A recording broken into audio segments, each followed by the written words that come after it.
Hey there, welcome back to the Bust a Move YouTube channel. My name is William and today we're talking about the Skoolie Subfloor, everything you need to know to get from the rubber that's there, the disgusting old thing, to the pretty new plywood that's ready to be built on top of, and all of the steps it takes to get there from where you are right now.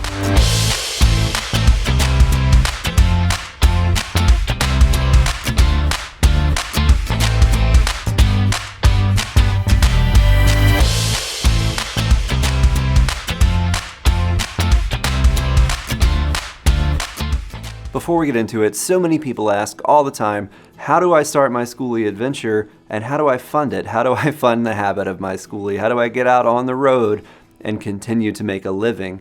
Well, I've put together a free resource in a link right below this video. It's an ebook called A Guide to Making Money on the Road, and it outlines 3 easy steps that my wife and I use to generate over 10 streams of income and to make our full-time living without necessarily having to wake up in the same place every morning. And I want you to do the same, so grab that and get started learning how to make money on the road. But let's get into today. Today is about the subfloor. So there are 6 steps to get from rubber floor to plywood on top ready to build. And step 1 is to strip the floor. So I haven't been almost dissuaded from bus life quite like the time that we pulled the rubber floor out of Bust a Move. Man, it was terrible. And so we did a video about that and you can see just the exasperation on my face. It is a terrible part of this process, but it's so necessary. I almost didn't do it. And when I started doing it, I almost quit, but it has to be done. I hope that your journey to get the rubber floor out is easier than ours was. If it's not, keep going. It gets better, I promise you. The next step is to clean it. We were fortunate enough to not have a lot of rust, a lot of buildup of any kind, any holes from rust or anything like that, so it was pretty easy. All we had to do to prep our surface and to clean it was we hit it with a wire wheel on a grinder and knocked all the surface rust off, and then it was ready for primer. And if you have to do more than that, I'm sorry, but there are many rust converters, or God forbid if you have to like cut out chunks of the floor and replace it.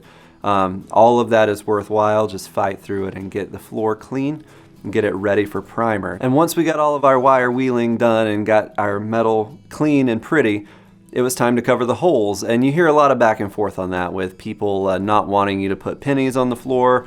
I don't know if you've heard that yet, but for every person that puts pennies on the floor, there's another person saying never do that because the metal from the copper and the metal in the bus react and it can cause a problem down the road. We did the pennies, but I also put enough glue on the floor where the metal in the penny never touches the metal on the floor. It just needed to be there to hold the glue in place until it dried.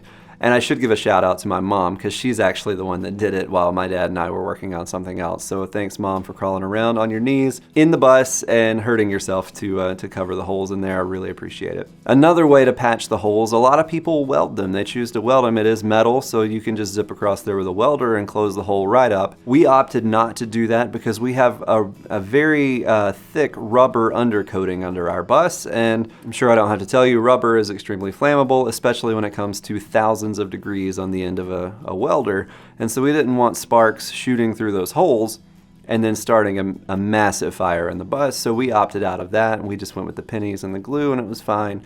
I have heard of people just kind of gloving up and putting silicone and like rubbing silicone down into the hole, but we opted to have some sort of substance over the top to keep the glue in place while it cured, and it's a done deal.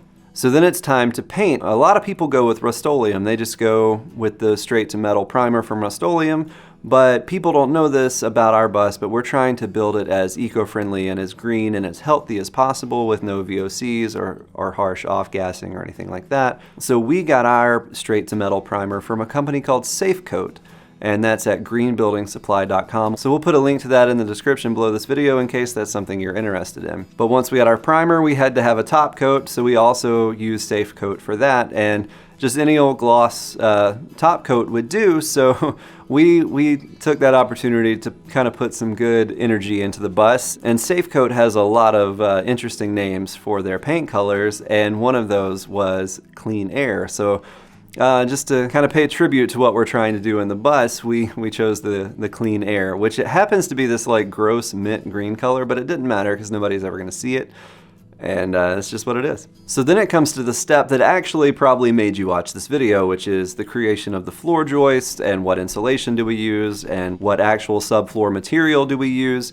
And so here is all of that. So we used a 3/4 inch plywood for the subfloor, and our insulation is 2-inch foam board. And so a lot of people use a lot thinner material, but you should know that most of our decisions on how to build ours stem from the one night we actually spent in a skoolie. And that skoolie was insulated, but that was also one of the worst nights of our lives. It was so cold in there. So anytime we're talking about insulation or something that's going to affect that, we always kind of go overboard just a little bit. So we have 2-inch R10 value foam board. So that presented its challenges, like how do you make floor joists that are 2 inches tall? And as you know, or as you're gonna figure out soon, lumber is not always the dimensions that they tell you. So a 2x4 is actually only 1.5 inches by 3.5 inches. So what we did to get to 2 is we bought a couple of more 2x4s, and we set our fence on the table saw at 1/2 inch. So we were just shaving off 1/2 inch slivers of a 2x4 to glue and ultimately nail to the top of our other 2x4s for the floor joists. So our floor joists now are 2 inches tall by 3.5 inches wide. And we decided that we wanted as few joints as possible in our bus. So we just kind of lopped off the end of 8 pieces of plywood so that they would all fit sideways across the bus. So we only have 7 joints in the floor, in the subfloor in our bus. We just didn't want any sort of long seam down the middle or anything like that we'd have to contend with if it ever shifted or anything like that.